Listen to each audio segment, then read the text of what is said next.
Thank you for attending this presentation. My name is Huai-min Zhang. Unfortunately, the first author of this paper, Dr. Boyin Huang, is unable to make the trip to the meeting site, so I'm going to give the presentation on his behalf, and the co-authors listed here. The presentation title is The Importance of Uncertainties and the Benchmark Matrix in the Diagnostics and the Intercomparison of SST Records. Here's the outline of my presentation. First, I will talk about the motivation and the objectives, and then I will talk about the data sets, followed by the matrix of the comparisons, and then we'll talk about the results of the comparison against the Boyin data, and followed by the results against the AlgoFlows data, and finally, comparison results against the IQAM, SST, and the role of QCs, followed by a summary.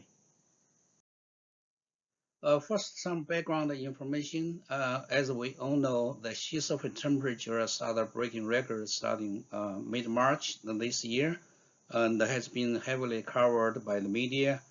Shown on the left is the climate analyzer using OIST tracking the SST evolutions. And the media reports focused on the record breaking even to the second decimal points. So the question is that scientifically or statistically significant? And the second question, how do we evaluate among different products as they show some slight differences among the products? Another immediate motivation for our team is to understand the difference in the comparable results from different sites or studies. For example, on the left, showing the SQUAM SST monitoring, showing is the standard deviation. The OIST shows the is in performance in the middle, but at some points can jump to high. And on the right-hand side, on the other hand, the paper we published shows that the root mean square relative to Boyin SSTs shows the OIST has the lowest RMSD. So what's going on here? Why is such a big difference? And that's one motivation for carry out this study. As a first clue, we found that the discrepancy potentially comes from the potentially orange versus apple comparisons. For example, the original paper by Huang et al. Shows that the SST products are evaluated on quarter degree boxes, and the Boyin SSTs under OIST first gas QC process, again on the quarter degree grades, and there is no interpolation used. On the other hand, the SQUAM use the SST products on their original resolution, which varies from 0.05 degrees to 0.1 degrees to some quarter degrees. Boyin SST from IQAM on in situ locations, that is the pointwise. Also, SQUAM used the interpolation to interpolate the product SSTs into the in situ observation points. For this study, let's first define some terminologies.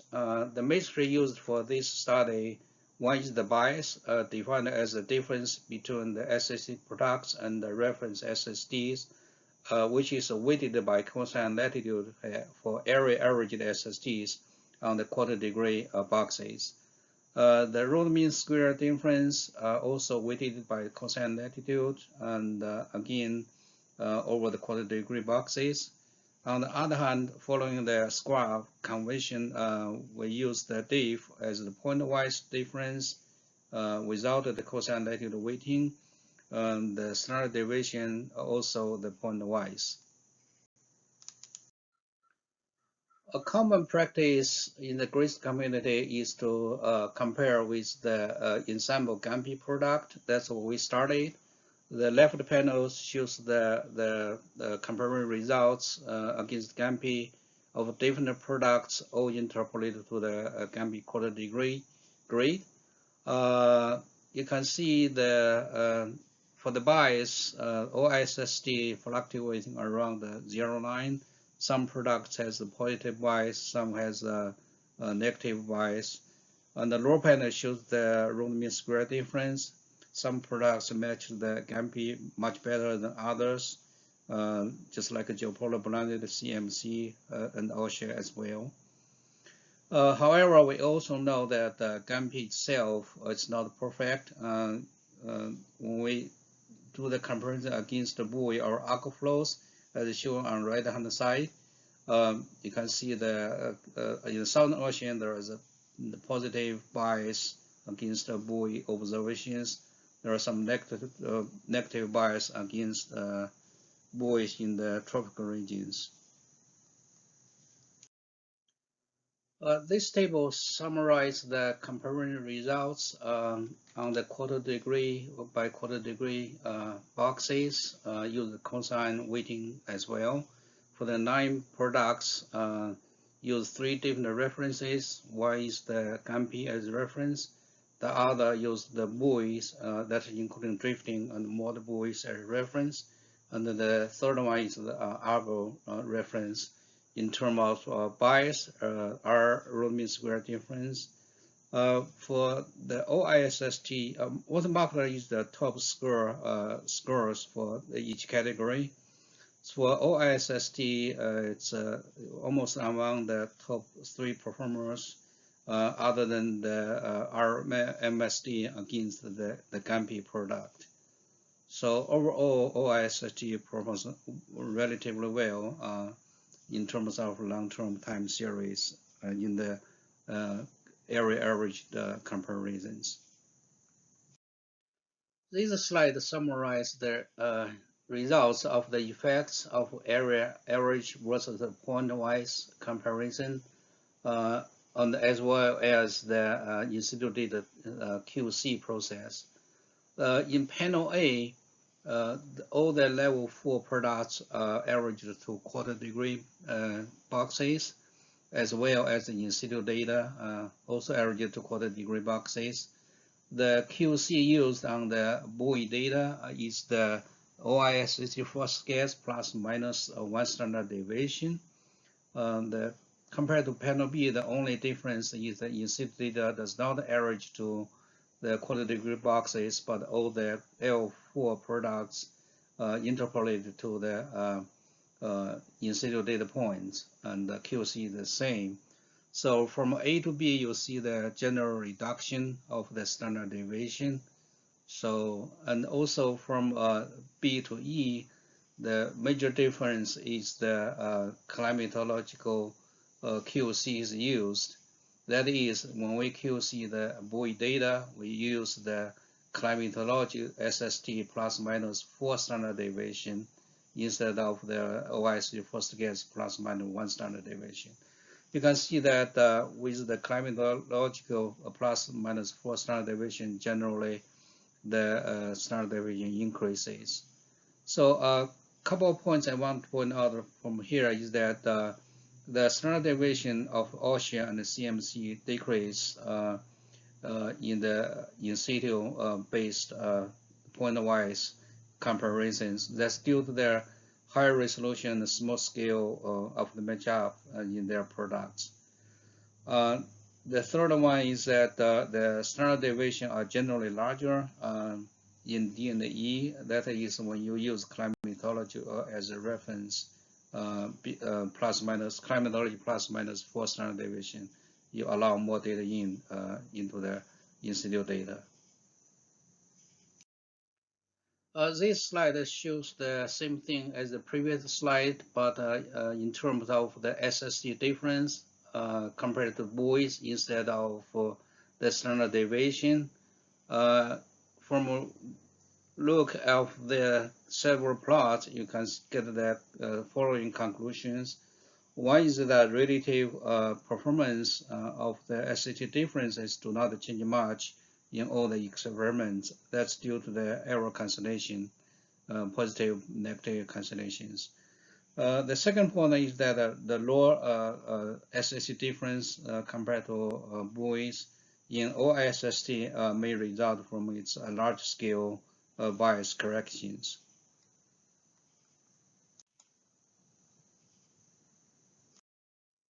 This slide shows the results, same thing as previously, but relative to the Argo float SSTs as a reference. Overall, the magnitude of the standard deviation is smaller than that against the Boyin SSTs. This is due to the observation interval of the Argos, which comes every 10 days. In contrast of the mod Boyins can be 60 minutes to an hour. The second one is relative performance is similar to that against the Boyin SST.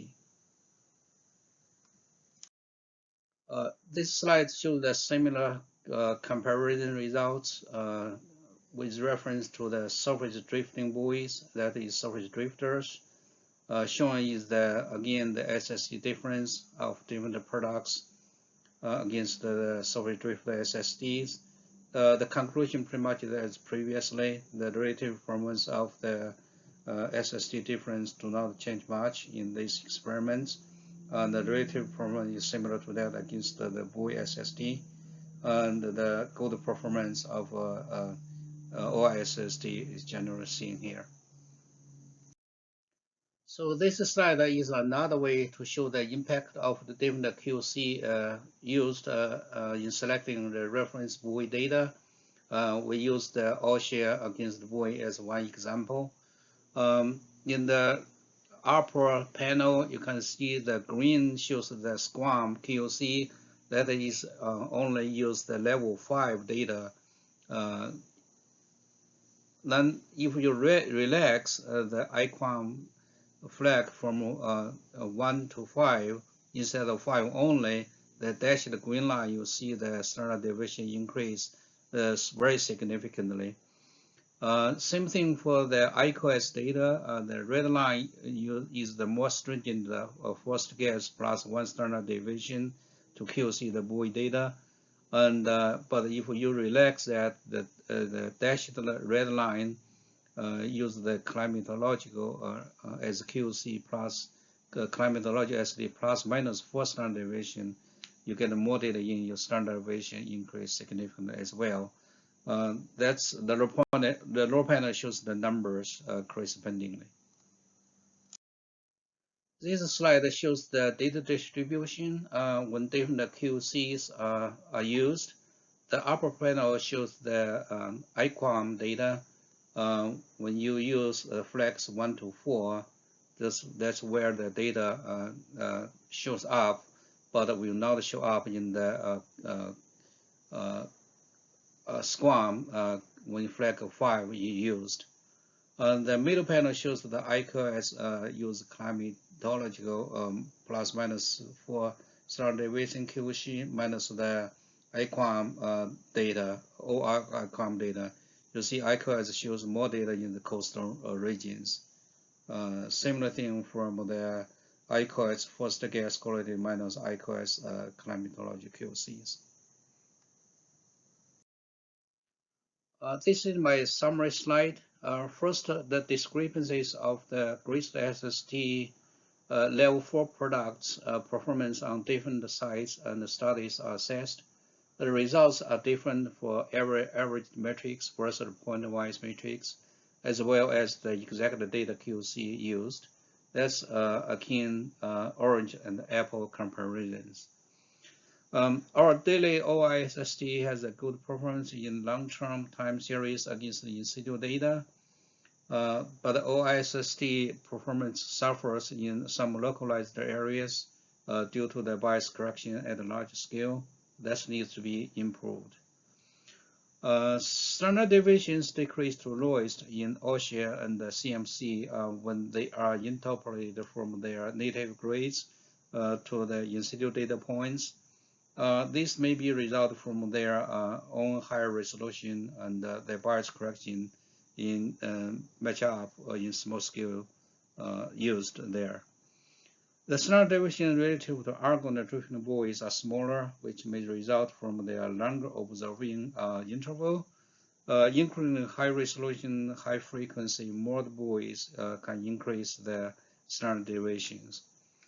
The standard deviation in SQUAM, which use the quality 5 IQUAM data, are smaller than those relative to IQOS, which has a loose quality control process.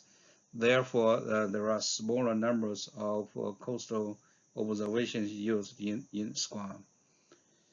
The GAMPI itself has bias and are not necessarily better than the input level 4 products when compared to the in situ data.